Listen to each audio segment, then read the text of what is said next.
Okay, let's get into this real quick. So this is a particularly interesting situation, and I want to go through it and make it make sense. It is late at night. It is 2:07 a.m. You guys will probably catch this in the morning, most of you, but here's the deal.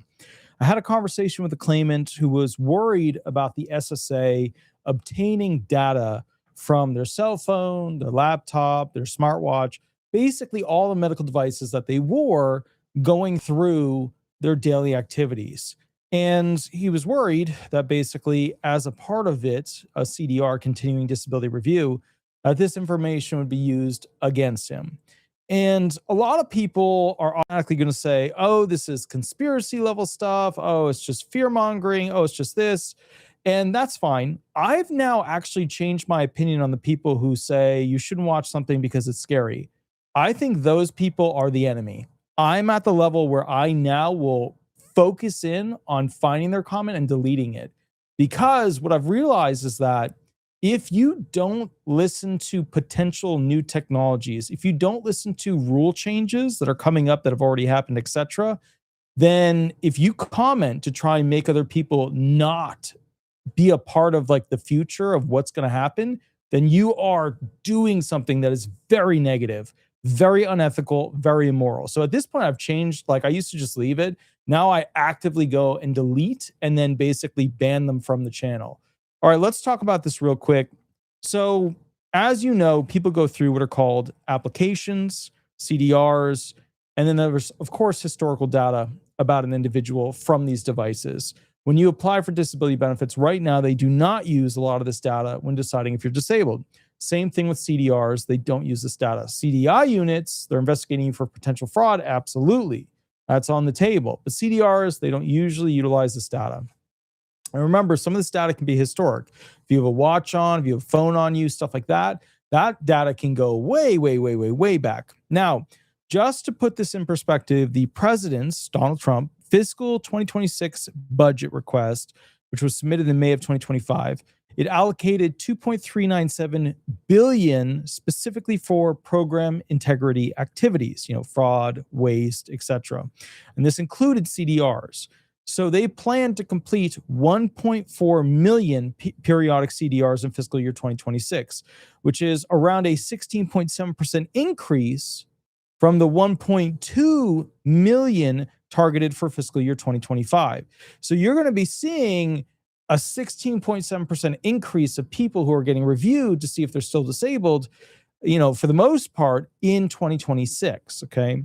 Now, this falls into different subsets, full medical reviews, basically, your quick little, couple of page CDRs where they send out a quick thing, you fill it out, you send it in, it's all over. You have to understand that basically, and I'll give you the statistics on this, full medical CDRs, which requires a full medical evaluation, are set to rise by 50% from 400,000 in fiscal year 2025 to 600,000 in fiscal year 2026. This represents about 219,000 more medical CDRs than in fiscal year 2024. So in other words, you can expect a massive increase in CDRs over basically this 2026 year, which means I'm going to be seeing a lot more people calling me and saying, what do I do? They want to remove my benefits. This sucks. Problem. Now, I want to give you an update here, okay? If you look at CDRs that were processed, 2013 at about 1.575 million, 2014, 1.674 million, 2015, 1.971 million, okay, which is interesting considering who was president in 2015. 2016, 2.17 million, so definitely boosts. 2017, 2.257 million, 2018, 2.86 million, 2019, 1.939 million, 2020, 1.492 million, because, think about who took over as president. 2021, 1.615 million, 2022, 1.506 million. Now, here's the kicker. They don't really have exact numbers all the way through for 2023 and 2025 that are perfect. They have been reported as different amounts in different locations, but we do know that the budget has increased and the expectation, the intent of the SSA is to do more CDRs. So just to be clear, as early as 2026, approximately 80 to 100 million Americans actively use or own a smartwatch. So, 2026, there's around 80 to 100 million Americans that have that. You could go a little lower with the number, say 70 million, but the bottom line is a lot of Americans use a smartwatch. Now, just to kind of clear up the air on this thing, about 31%, well, it could be actually higher than that. So, okay, certain demographics, right? When it comes to individuals that use a smartwatch, 35% of Asian Americans basically use a smartwatch, 31% for those earning 75,000 plus annually, and stronger adoption in the 18 to 34 age group. Okay.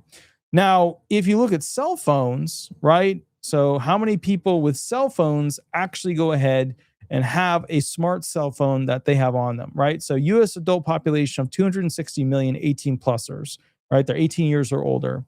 A 30% average adoption rate suggests 78 million owners, okay, of essentially smart phones. And that's pushing towards 80 to 100 million in kind of the future of 2026. So just to kind of keep things in mind, just to keep an understanding of this, there are a lot of people using smart watches. There are a lot of people using essentially whatchamacallit. There are a lot of people using smartphones, okay? And the smartwatch thing, more people have them than I even realized. I just didn't realize there were that many people. Now, just to be clear about this, it was the smartwatch people that have 80 to 100 million, 78 million, okay? As of early 2026, about 91% of US adults own a smartphone. So 91% of US adults own a smartphone. That's 230 to 240 million American adults. So smartwatches, 80 to 100 million. Smartphones, 230 to 240 million, which is massive. I mean, that's absolutely massive amount of adults have smartphones. And of course, Social Security recipients have a ton of them. Now, with that said, I want you to keep this in mind. So think about how likely is the SSA to ask you in the future, as a part of your initial adjudication or future CDR reviews, for disability benefits, or if you're having a CDI unit investigation, right? How likely are they to ask you to wear a medical device for 1 week, 2 weeks, a month, 2 months, 3 months during an initial review, a CDR, or maybe, a CDI unit investigation? Now, some of you are saying, well, they're never going to do that. There's no way. There's no how. There's no way. There's no way they're not going to. Let me just clear the air, okay? A lot of you have medical treatment. Some group will send out a medical device that you wear for a certain amount of time. You send it back. That's the analysis. That's the test. That's the data, right? The SSA wants the same info. They want the same information. They want to plug into your body. There is no way that they don't do this in the future. Now, why is this important? All right, so let's go through it real quick. What can current watches, smartwatches, 80 to 100 million Americans have them, 260-ish something, to potentially even more Americans have smartphones, okay, 18 plus year old, or older. What do the smart watches already tell us? Well, they give us heart rate monitoring, right? Continuous tracking of the heart, optical sensors, that kinds of stuff. Whether you're resting, whether you're active, whether you're walking or doing this or that or whatever. They also have activity and fitness tracking, counting steps, calories burned, distance, elevation, supports workout modes, all that kinds of stuff, right? So just think about it. If you're sitting there and you're like, I hope the SSA doesn't really know that much about me. Well, take a moment, think about it. The SSA essentially, if they know how many steps you took over the past 3 months, that's going to tell them if you have a back problem, how capable you are with ambulation. It's also going to tell them essentially whether or not you have gait difficulty as you walk. Sleep tracking monitors sleep stages, light, deep REM, duration, quality, scores, disruptions, sleep apnea detection, breathing patterns, oxygen levels. It tells them all that stuff. They would be absolutely mentally insane not to use these devices to gather information about disabled people and whether or not they're disabled. Tells them about blood oxygen monitoring, measures oxygen saturation levels continuously or on demand, goes into ECG and arrhythmia detection, right? So they can figure out if you have an electrocardiogram for detecting atrial fibrillation, regular rhythm, stuff like that. has blood pressure monitoring, fall and crash detection, has stress and recovery metrics, analyzes HRV, right? That's the Garmin Fenix 8, Fitbit, AI coaching, Aura, the Ring 4, right?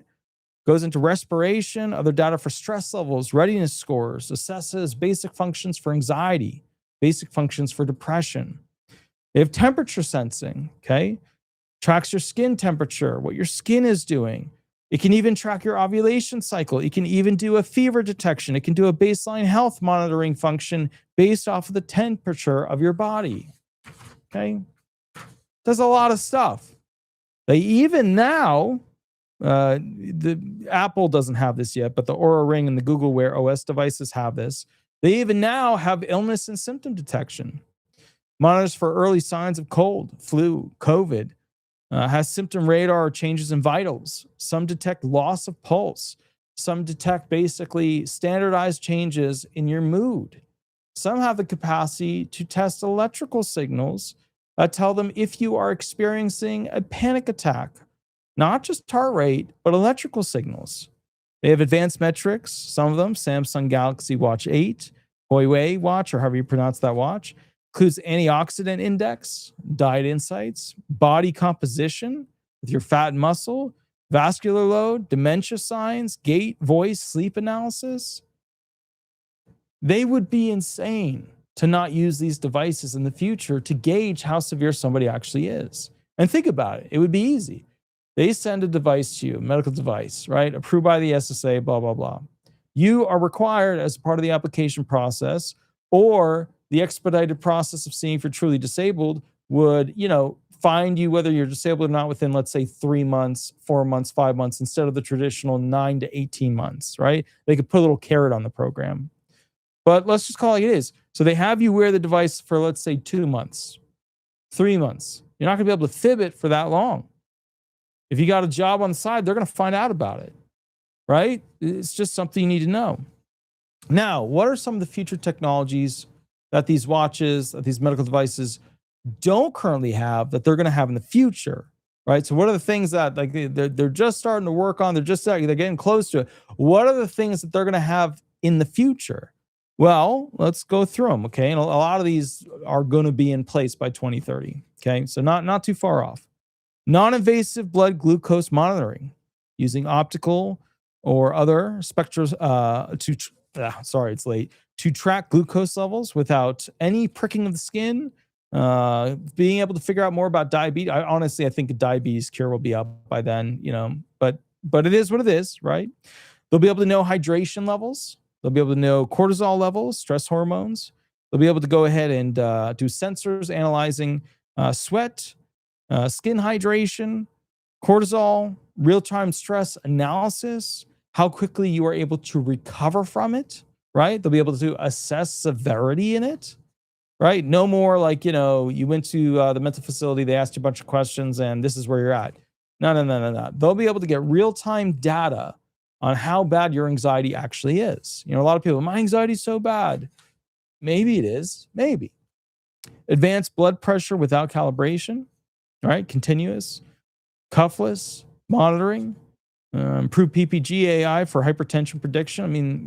That's a major thing. Now, here's the big one. Here's the one that's really going to affect a lot of you. It's definitely going to affect a lot of you. Mental health assessment technology, neurological assessment technology, mental health neurological monitoring technology. It will be able to go in and give detailed analysis on the level of anxiety you have, the bipolar you have, schizophrenia, schizoaffective tendencies that you have. It will be able to view, analyze, and have a deep report on mood changes.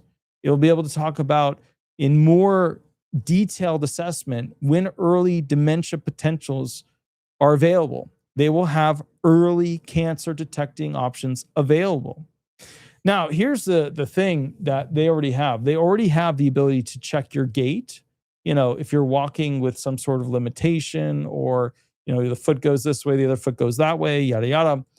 They're going to be able to have something with a much better roto capability to figure out movement, right? And that's going to be a game changer.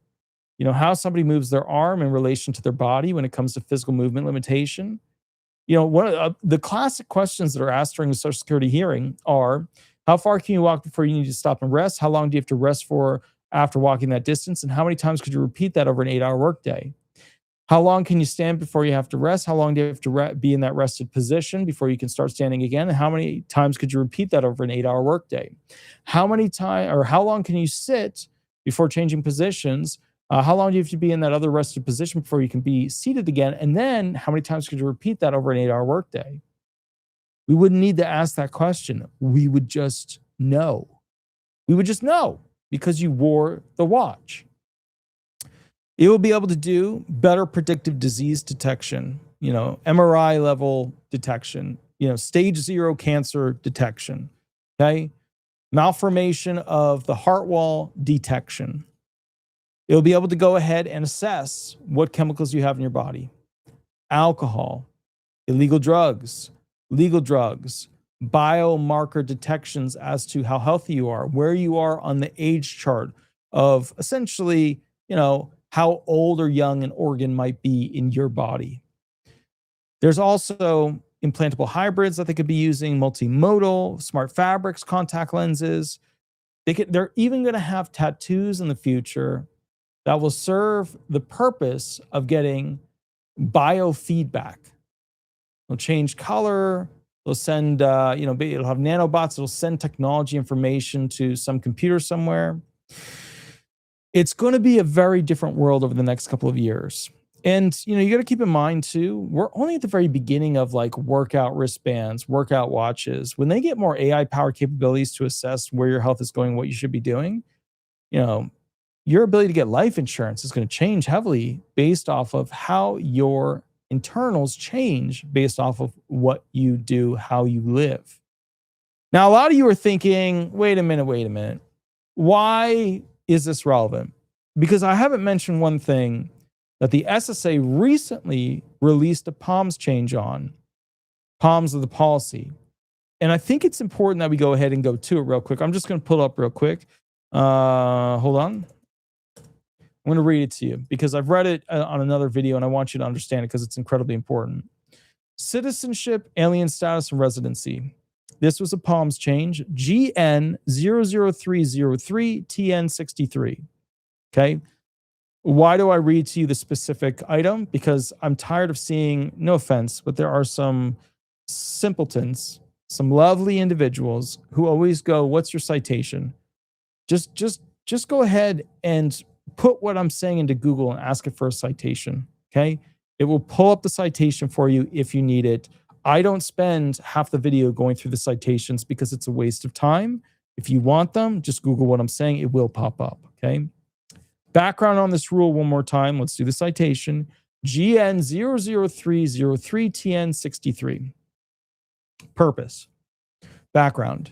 In both the Supplemental Security Income and Retirement, Survivors, and Disability Insurance RSDI programs, we rely almost exclusively on self-reporting to determine when a material absence from the U.S. affects payments, depending on length of travel, citizenship status, and other factors, including the country of destination. We may require claimants, SSI recipients, and RSDI beneficiaries to report certain periods of absence from the U.S. When individuals do not report their absences timely or at all, improper payments may occur.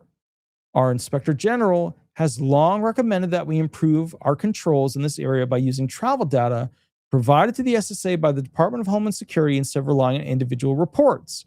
Furthermore, presidential budget requests since February of 2016 have recommended government-wide use of foreign travel data to curb improper payments in federal programs.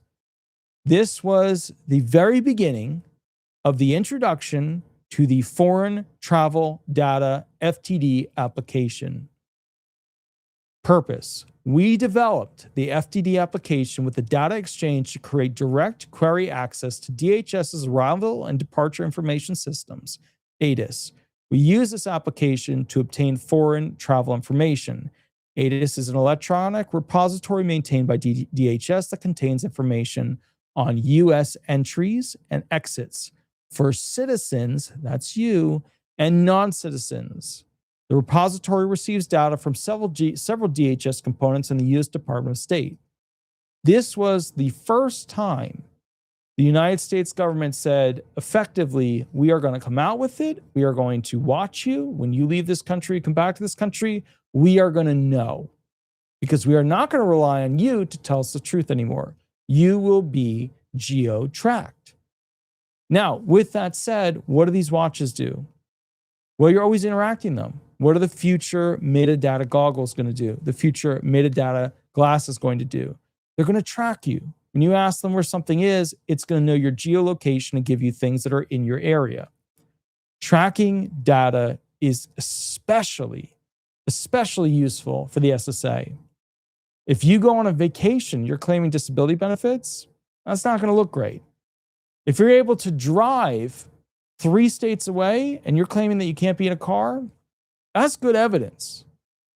If you are essentially going to some place over and over and you have drug abuse in your file, and that place is known as a house where people traditionally go ahead and purchase, sell, etc., then that is good evidence for the SSA to have that shows what your capacity is to go and do the thing they don't want to give you money to do. So understanding the basics of this, okay, understanding how this works is crucial. And I think that a lot of people, have to understand that the SSA doesn't have to do much to change the rules to force you to go ahead and use something like this. And remember, it's going to start off as a carrot, right? It starts off as a carrot. You can wear the watch for 2 months, 3 months, whatever, right? As part of a carrot program, and it will vastly speed up the ability for the SSA to gauge whether or not you are disabled, right? After a year of that, it becomes mandatory to go ahead and validate. And then all of a sudden, your doctor's writing these letters, these residual functional capacity forms about your limitations. Well, they're not as accurate as the watch that knows exactly what you did. And that is the direction that this stuff is going to go. And a lot of you are going to say, no, there's no way. How could this be? Da, da, da, da, da, da, da, da.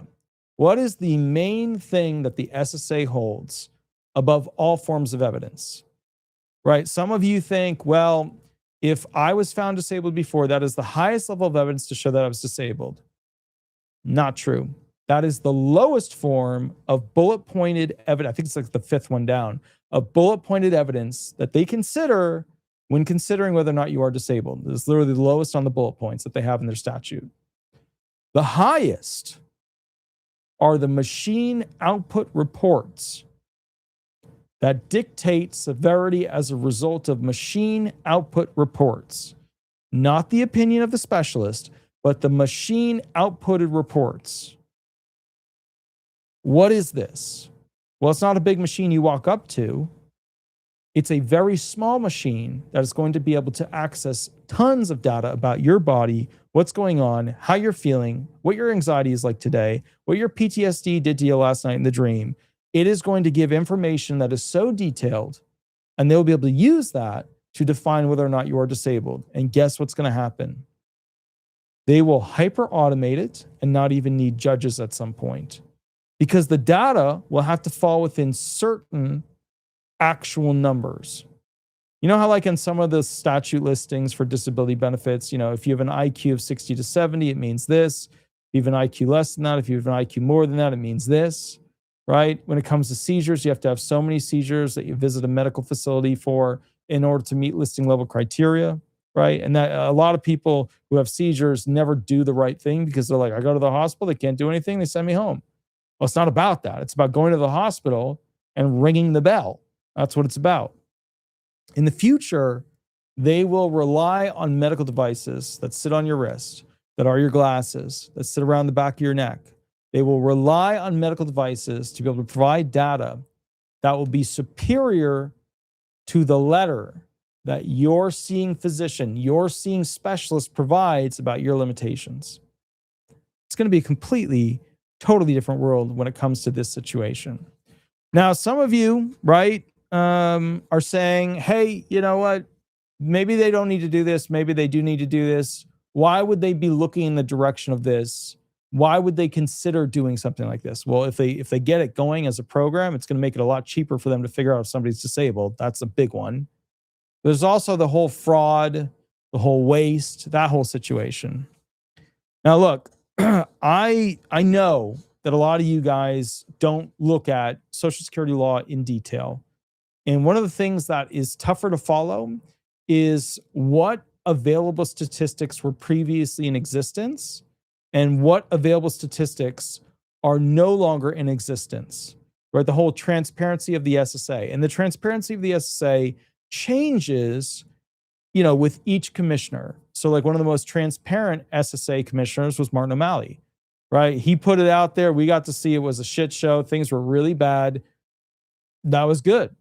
That was good. And the intent of that was so that when he could go give testimony in front of Congress, he could ask for more money to hire more people to fix the problem.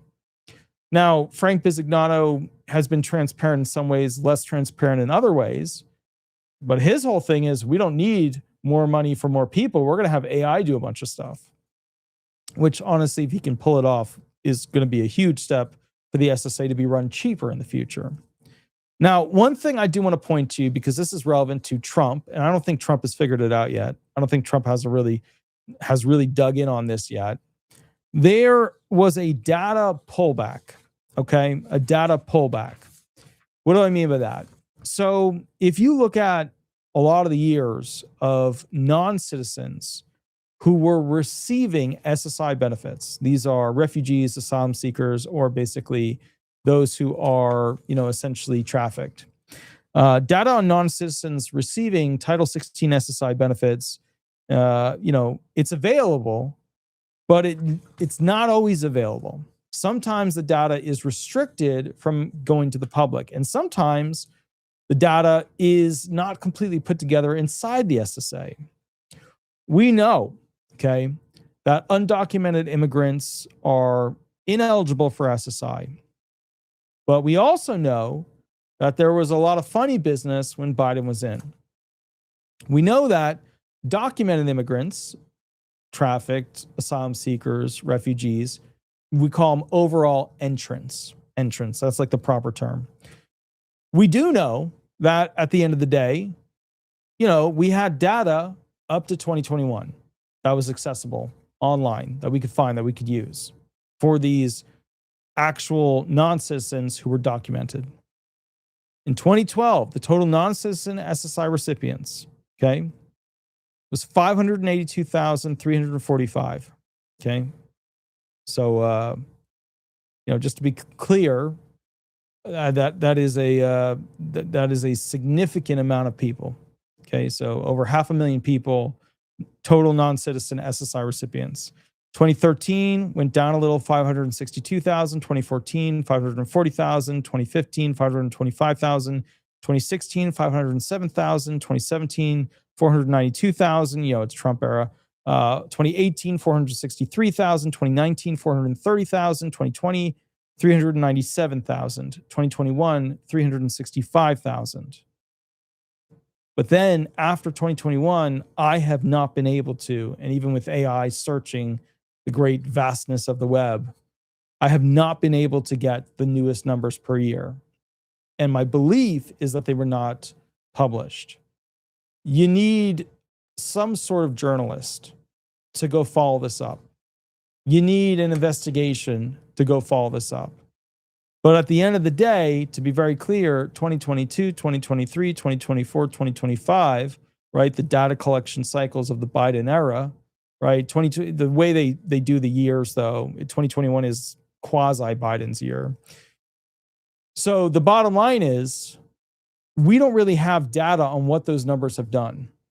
And we know that the plan of the Democrats was to move a lot of these immigrants onto SSI for long-term benefits. And we've also seen now massive fraud when it comes to funds meant to house people, funds meant to feed people, funds meant to have healthcare for people.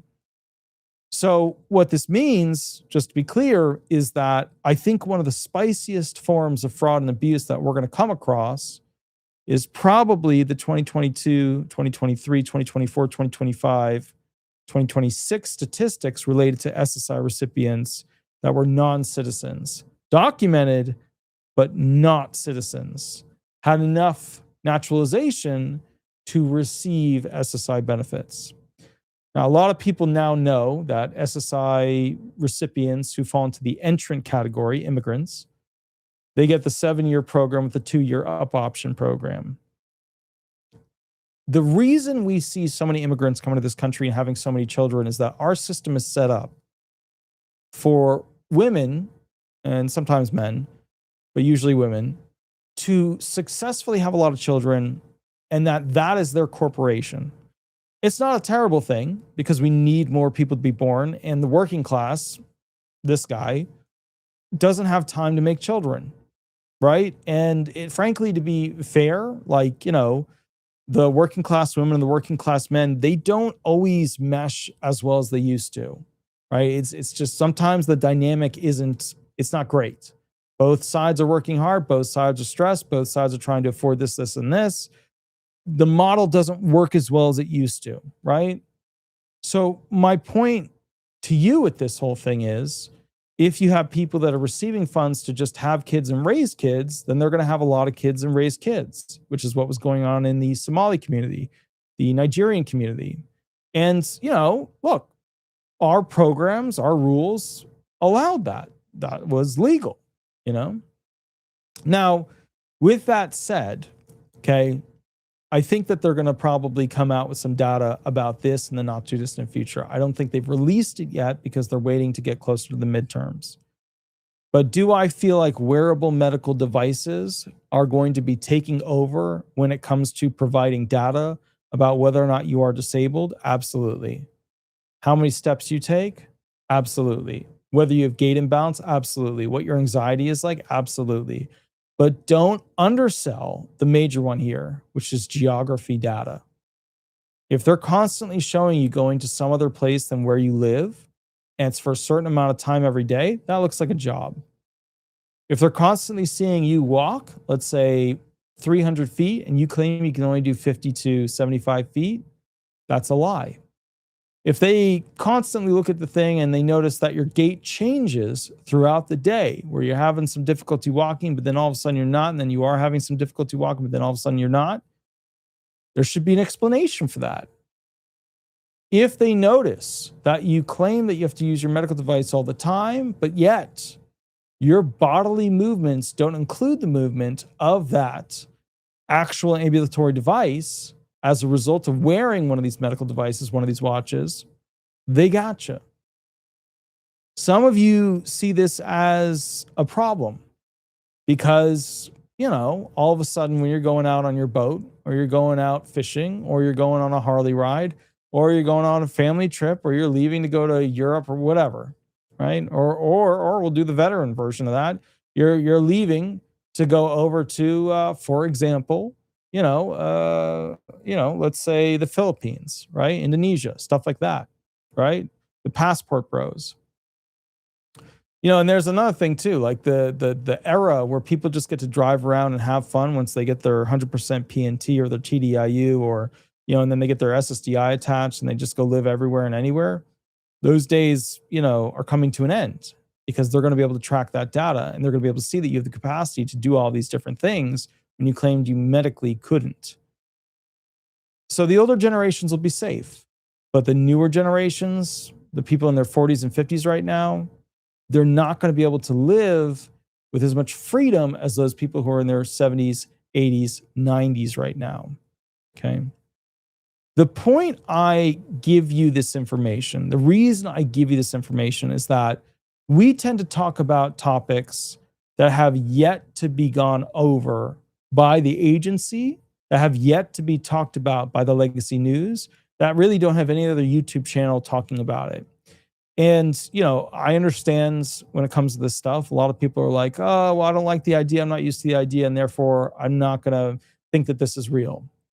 But let me ask you this simple question, okay? How hard would it be for the SSA to design a watch that could be mailed to people, and then they have to put it on, and they wear it? They can wear it in the shower. They can wear it out in the hot sun. They can wear it while they're sleeping. How hard would it be to design a watch that could do a lot of these technologies for their impairments. It would be almost no effort at all because these watches already exist and the companies exist that pre-mail the watches out. It would take hardly any effort at all. And, if somebody's claiming they're really bad or they want to speed up the process and see if they really can be found disabled, right? At the end of the day, they'll throw that watch on. They'll see where they stand. And everybody will say the watch, of course, is biased and how dare they, and this is unfair and yada, yada, yada, and at the end of the day, yada, yada, yada. I get it. But that watch is going to provide data that is more specific to your body than even machines, many of them, if you go to the doctor, because you're going to have to wear it for an extended period. So my point is, are wearable medical devices going to take over and likely be used to geotag you, read how much anxiety you have, figure out how bad your diabetes is, figure out if you're having symptoms as a result of your impairments, figure out when you're taking your medications, what the side effects are that you experience from your medications? Are wearable medical devices going to ultimately be chosen and used by the SSA to define how severely impaired you are? Absolutely. Absolutely. The only question is, realistically, how long are they going to make you wear the device? How are they going to carrot you to start wearing the device? When will they change the rules to require you to wear the device? And ultimately, at the end of the day, right, under the banner of getting rid of fraud, getting rid of waste, etc., under that banner, ultimately the question then becomes, okay, all right, so to be fair, now you've got a machine that is attached to you and it's going to tell a lot of the truth and you can't go ahead and wiggle out of it. What do you guys right now use to your advantage to provide that you are truly as severely as you are? What could a watch that reads a bunch of medical information on you potentially say about you that would be harmful to you continuing to receive your benefits? Because remember, they're massively increasing the amount of CDRs that they're going to do. And it's not just CDRs, it's initial applications. You want to file for disability benefits, they mail you the watch. You put it on, you wear it for 3 months, you mail it back. Okay? Absolutely. And here's the thing that I think is important too. If the SSA wanted to know if you were the person you claimed you were, all you'd have to do is get access to your phone data mining. And remember, a lot of you don't realize this, but there are multi-billion-dollar corporations where their only job is to mine data by purchasing data from Apple and purchasing data from Facebook and Meta and Google and so on and so on and so on. Now they're trying to shut down some of that, but just remember your phone, T-Mobile. If you ever get a chance to look at how much is spent by the sheriffs, how much is spent by the FBI, how much is spent by the police when it comes to buying data about people's phones, whether it's a bulk purchase of data or it's basically a specific individual's data, you will see that millions and millions and millions and millions of dollars every single year is spent buying data about your phone use. So will the government ultimately require this stuff? It's absolute. Absolute. Will the government ultimately use your own devices, your own cell phones, your own wristbands to define how disabled you actually are? Absolutely. Will it cut down on fraud? Yeah, sure. They could have somebody who's elderly wearing a watch. They'll know exactly when the person passes away, right? That way the kids don't continue to get the retirement check beyond the life of the person. So it is a situation. And I bring this up to you not to scare you. I bring this up to you to educate you on the reality of where things are going. If you feel scared by this, please think, digest it, and figure out a plan of how to deal with it. That's the purpose of this video. It's not to freak you out. It's to get your brain working in the right direction because, a lot of channels, it's like, what are 4 changes that are going to happen in 2026 when it comes to Social Security benefits? And it's the same crap over and over. I would rather make this channel about where the future of this whole thing is going. What are the rule changes? How do politics affect all this stuff? And I still get crap from people. They're so angry. God, they're angry. Why do you talk about politics? Because politics define how shitty this program is going to get and how fast it's going to get there.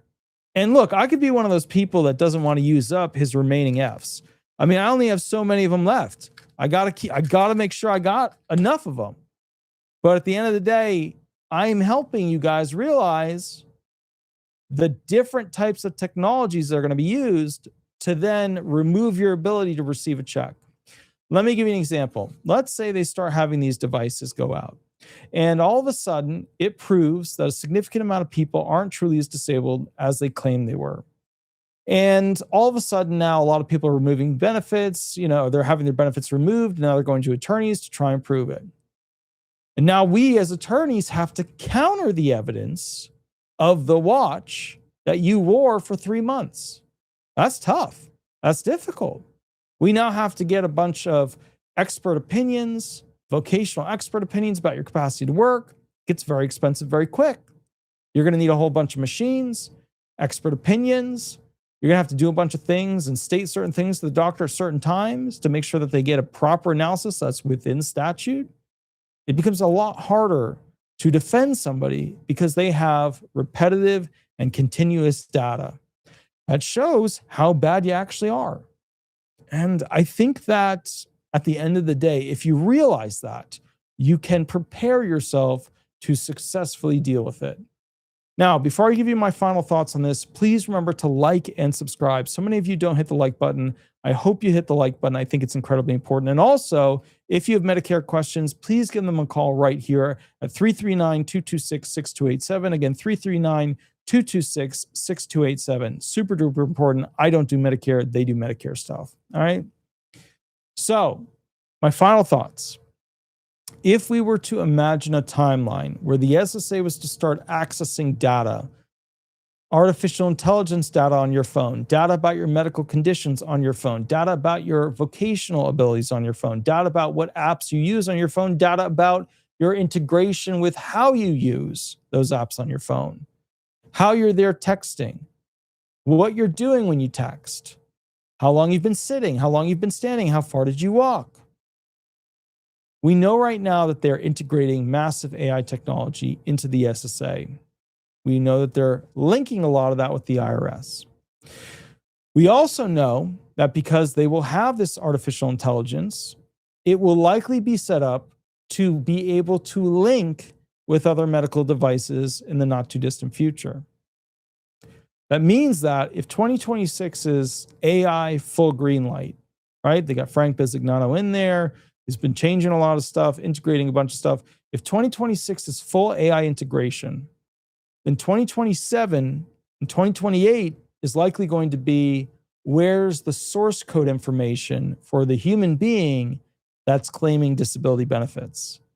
Because remember, AI can go through medical reports faster than any disability judge, faster than any disability attorney, and provide a report that's beautifully summarized. Okay. So what does that mean? It means that if they have AI set up, it means that if AI can attach and review, integrate information, and summarize it at an incredible rate, that you will likely start to see medical devices being sent out from a central unit at the SSA to recipients and those who are applying to see what their current standing is. Now, the timeline, it could shift. It could be 2029. It could be 2030. But I guarantee you this, the trust funds are not healthy. For retirement benefits especially, Medicare benefits next, and then of course SSDI benefits. Those are like top three. What you have to keep in mind is that when push comes to shove, and they got to kick some people off of this program to make the program last longer, they can't kick retired people off. They can't, because they're due their benefits. But disabled people, they can. They can find where they've had improvement. They can show improvement as a result of these medical devices, and then they can use that to kick people off. Now, you might say, well, the rules and regulations have to be used from when I was originally found disabled. And you're right. You're right. But that does not prohibit them from using new medical technologies, new medical devices to collect data on your body. They are not prohibited from that. If you were found disabled 20 years ago, the rules back then didn't even conceive of this, but they do not prohibit the SSA from using medical devices to know where you went, what you did, how much you lifted, how far you walked. Doesn't preclude it. All they've got to show is a material level of improvement. Dropping you from severe to moderate, and they've got you. And that's the reality. That is the reality. Okay? All right, everybody. I have to go to sleep. I have to wake up early. I will catch you all a little bit later. Attorney Walter Hnot. Please remember to like and subscribe. As you know, my real job is 9 to 5. It's really 9 to like 9-ish, 9 a.m. to 9 p.m. working on disability claimants. We had a bunch of wins come in tonight, which was awesome. And they were like big wins. I'm talking like big, big cases. Some of them were tricky. Some of them were problematic, but we had a good outcome on a couple of them. So really happy with that. With that said, I will catch you all a little bit later. Please remember, if you enjoy these videos, if they open your mind, go to Google, type in disability, it's over here, disability resolution law firm, disability resolution Florida. Type it into Google, throw on there some stars. I love reading those. They make me feel really good. Okay. Every once in a while we get an angry person, right? Is what it is. We had an angry person, I think it was a day ago, who's super pissed that I wouldn't take his claim because basically we didn't feel that he was severe enough. I have a very good percentage passage rate. I want to keep it. I also know what the judge is like. I need to use that knowledge to get people through. It is what it is. I feel bad for the guy, but it just is what it is. I can't take every claim. Now, with that said, I will be likely going live tomorrow night to answer questions for free. Or technically it would be Thursday, which is tonight, or later today. With that said, okay, bottom line, if you want a private session, a mini private session, 30-minute or 1 hour mini contract is below. And again, I don't do Medicare stuff. I'm not registered for that. I have begun studying it. It's very fascinating to me. I actually really enjoyed it. I've been studying food stamps a lot and Medicare. Very interesting stuff. The nuances, the differences, the way the politicians set the programs up, how they historically evolved. Very interesting. I think honestly, they're probably a little more interesting than Social Security. But the bottom line is, if you have Medicare questions, give them a call. AskChapter.org/disability or 339-226-6287. Give them a call. We're going to be doing a video shortly, not tonight, obviously, that goes through every type of enrollment period that Medicare has. I was able to count 9 different types of enrollment periods, which I didn't know. I had no idea that there were that many different types of enrollment periods that actually existed.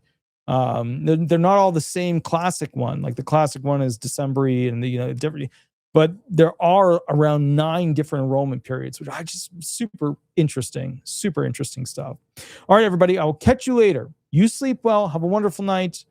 Please remember to take care of yourself. Like and subscribe, and we'll catch up tomorrow. Thank you so much. Bye-bye, everybody. Bye-bye.